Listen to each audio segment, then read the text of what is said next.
All right, today we're breaking down a really fascinating moment where two worlds just collided: traditional politics and massive online streaming. We're looking at a major speech by Senator Marco Rubio and the completely unfiltered, powerful reaction it got from one of the internet's biggest streamers, Asmongold. This whole thing tells us so much about what kind of messages are cutting through the noise right now. And this line, right here, is what kicked the whole thing off. Rubio wasn't just giving a policy speech. He was throwing down a gauntlet against this idea he calls managed decline. It was a defiant statement that just immediately grabbed people, including a huge online audience. This idea is really the key to the whole speech, so let's dig into how he built his argument. So here's how we're going to unpack this. First, we'll look at what Rubio even means by managed decline. Then we'll get into his diagnosis of what's gone wrong. After that, we'll check out the solution he's proposing, and then the really interesting part, the streamer's raw, gut-level reaction, and finally, we'll try to figure out why this message and this messenger connected so powerfully. Okay, first things first, Rubio's main point. The whole speech is basically a battle cry against the idea that the West is doomed to this slow, inevitable decline. He's arguing that this isn't destiny, it's the result of bad choices, and that means we can make different choices. You know, he sets this incredibly dramatic stage, right? He paints this picture of 500 years of Western expansion, and then this period of contraction after World War II. It frames today's politics as this huge historic turning point. And that framing totally worked. It was so powerful that the streamer, Asmongold, immediately chimed in with, "He's sounding a lot like a president." So you can tell the weight of it landed instantly. So, what does Rubio think is behind this decline?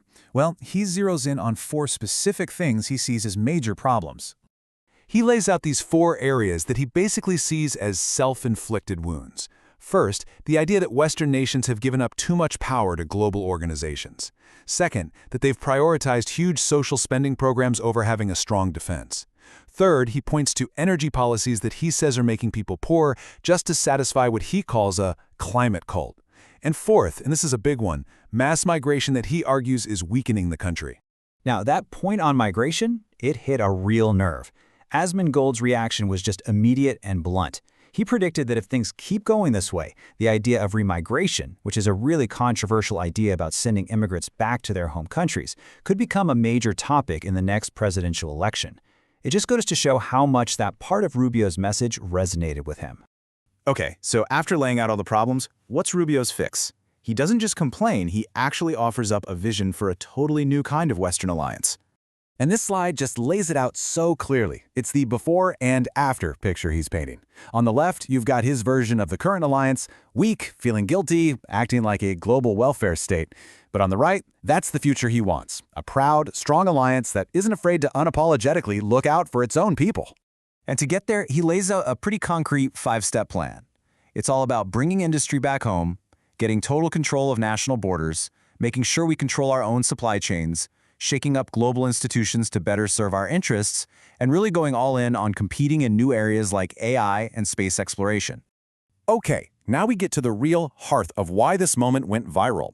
It's not just about what Rubio said, it's about how it was heard and felt by this massive online community, all channeled through the personality of their favorite streamer. I mean, the reaction wasn't some kind of measured political analysis. It was pure, unfiltered excitement. When Asmongold says, "Inject this into my veins," you can just feel this incredible, almost euphoric response to hearing these ideas put so forcefully out there. And here's the light bulb moment. For the streamer, these weren't some brand new, out there ideas.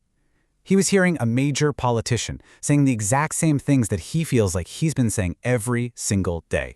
That created this incredibly powerful feeling of, finally, someone gets it.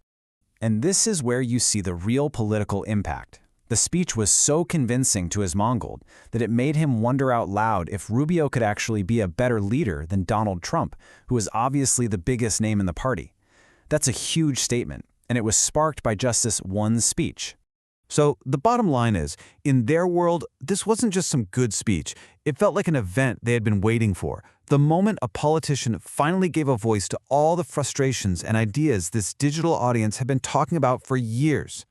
So, the big question is, why? Why did this particular message, coming from this particular person, create such a powerful and instant connection? Let's try to boil it down. At its absolute core, the message was a defense of Western civilization itself. It went beyond just policy points. It was a call to action, telling people to be proud of their culture, to put their own countries first, and to see it all as a big fight to turn things around.